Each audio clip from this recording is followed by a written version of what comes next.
Chapter 232, The Braveheart's Bar. Who? How did that person know that I purchased the sheriff recipe? Shio's dark green pupils contracted as she surveyed her surroundings in astonishment, but she didn't see anyone suspiciously watching her. According to Mr. A, the transactions here should be very safe and confidential here. Finally, Shio couldn't help but look at the single sofa where Mr. A, whose face was covered by a hood, sat. He was still quietly sizing people up without revealing anything odd. She nudged Fours with her elbow and whispered, "Should I go?" Fours took the piece of paper, glanced at it, and replied without hesitation, "Go? At least you still have Mr. A watching. No one would dare to do anything to you, so you can take the opportunity to find out what the other party's goal is. Who knows? You might actually obtain the potion materials you want as a result." "That makes sense." Shio, who was a very proactive person, immediately nodded to the attendant, followed him to the study, and finally put on a hooded robe. This hood can cover my entire face, so much so that I can't see the path in front of me. Having worn the hood, Shio opened the door and saw a man dressed in a tuxedo sitting behind a desk. The man wore a golden mask that revealed his eyes, nostrils, mouth, and cheeks, but it was impossible to identify him. The light brown eyes behind the golden mask shifted as the man pointed to the chair opposite the desk and said, "Have a seat." His voice was deliberately hoarse. Otherwise, there was nothing special about it. Shio closed the door to the study, stuck her chest out and raised her head, and sat down in the designated position without feeling intimidated. She then asked, "Do you have the main ingredients for the sheriff potion?" The masked man chuckled and said, "Yes, I have the eyes of a terra demon worm and the right palm of a silver warbear. In fact, that sheriff potion formula you bought was sold on my behalf. No wonder. Shio was often mocked as a brainless person by her good friends, but to survive in the circle of Beyonders. In the gangs of the Eastborough, and among the poor, she wasn't a completely reckless person. She had the intuition for danger that was akin to a wild beast. She asked in a deep voice, "Why are you doing this?" "To select suitable helpers," the masked man chuckled. "With your financial situation, it will be difficult for you to gather the money needed for these 2 Beyonder ingredients in a short period of time.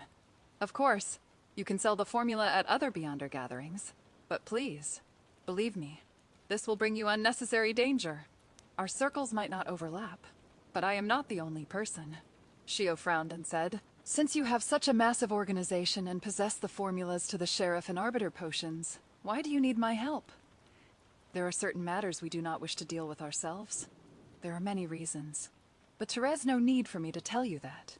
And every arbiter that embarks on the journey as a Beyonder by themselves has, more or less, some connection with the aristocracy. This is something we need," the masked man explained.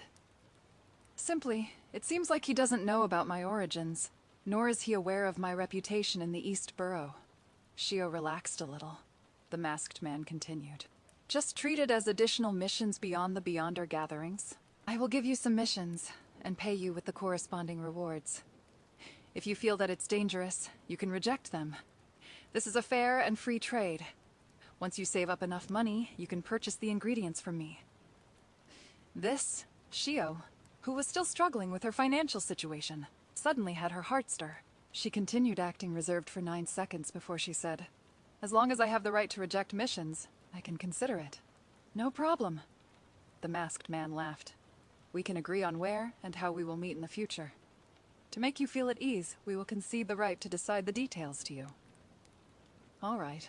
Although Shio was still baffled and didn't understand why the other party was offering her missions to perform, she still agreed. At the very least, she couldn't identify any obvious dangers at the moment. Klein busied himself with buying chairs and tea sets and mending his clothes the whole of Sunday. He spent a total of £6.09 solely to restore the living room, the dining room, and himself to their original states. What a loss. I hope that the police department compensates me for my losses from Mersault's estate. Sigh, the chances are slim since it's, at best, just a portion. Klein placed the invoices and receipts neatly in place, waiting for them to be used in the future. Of course, in terms of income alone, he had made quite a killing. Mersault's Beyonder characteristic was worth at least £300. Or more. The premise of all of this was that Klein had access to a circle of Beyonders. After dinner, dressed in a turtleneck sweater, a solid-colored sweater, a grayish-blue worker's coat, and a cap, Klein went out, once again, and made 2 transfers before arriving at Iron Gate Street in the area of the Backlund Bridge. He saw Braveheart's bar after taking a few steps. He saw a seemingly heavy black wooden door, and a nearly 2-meter tall brawny man with his arms folded. The brawny man sized up Klein, but he didn't stop him from pushing open the door. But his throat moved when he heard the cheers inside. This was when the bar was experiencing its peak business. Before Klein even entered, he felt a heat wave engulf him. He could smell the strong aroma of malt beer and hear a din. Unsurprisingly, he saw 2 stages in the middle of the bar. One of them was having a rat baiting with dogs competition, and the other stage had 2 boxers patiently waiting for the fight to begin. The aroma of alcohol mixed with the smell of sweat emanated. Klein lifted his gold-rimmed glasses and pinched his nose. While protecting his belongings, he squeezed his way to the bar counter. Before the bartender could say anything, he said, "1 glass of Southville beer." This was the best beer that the Loen Kingdom produced. 5 pence, the bartender replied, like clockwork. Klein took out a handful of coins and counted out 5 pence before handing them over in exchange for a large wooden cup of golden beer. The aroma of the beer was alluring. In front of it, many beers can't even be called alcohol and can only be considered as beverages. The bartender chuckled. Klein lifted up the cup and took a swig. It was cool and refreshing. First, bitter and fragrant, but later, the flavor of malt burst out. It had a slightly sweet aftertaste. After putting down the cup, he looked at the tiny white bubbles and took the opportunity to ask, "Where's Kaspar's Kalinin?" The bartender stopped wiping the glass in his hand as he looked up and observed Klein for a few seconds before pointing to the side.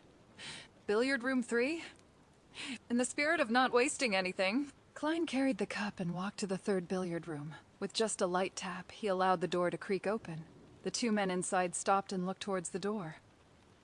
"I am looking for Kaspar's Kalinin." Amidst the silence, Klein hurriedly added, "Old Deezer introduced me."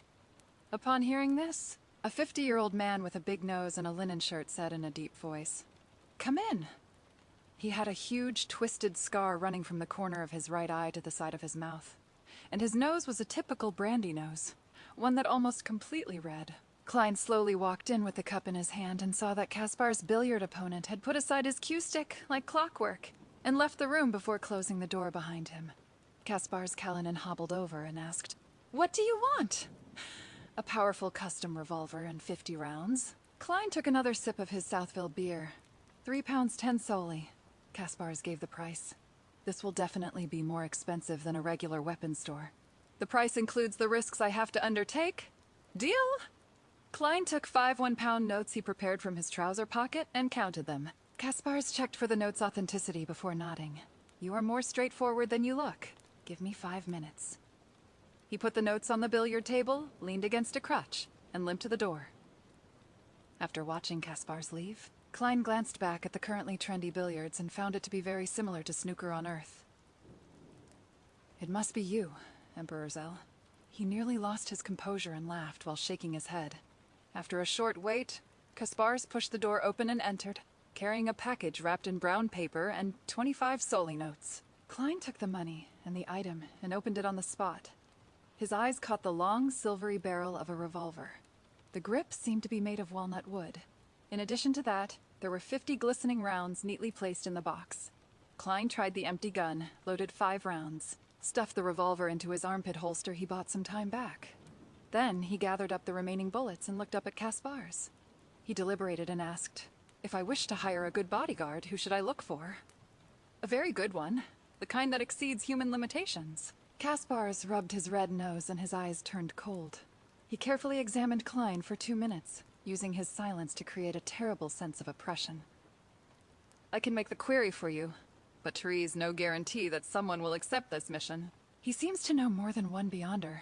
Klein smiled and said, "No matter what the result is, please allow me to express my gratitude in advance." Kaspar's put away the bills on the billiard table and walked out again. It was a full 10 minutes before he returned to his room. And by then, Klein had already finished his huge cup of Southville beer out of boredom. "He wants to meet you before making a decision," Kaspar said in a deep voice. "No problem.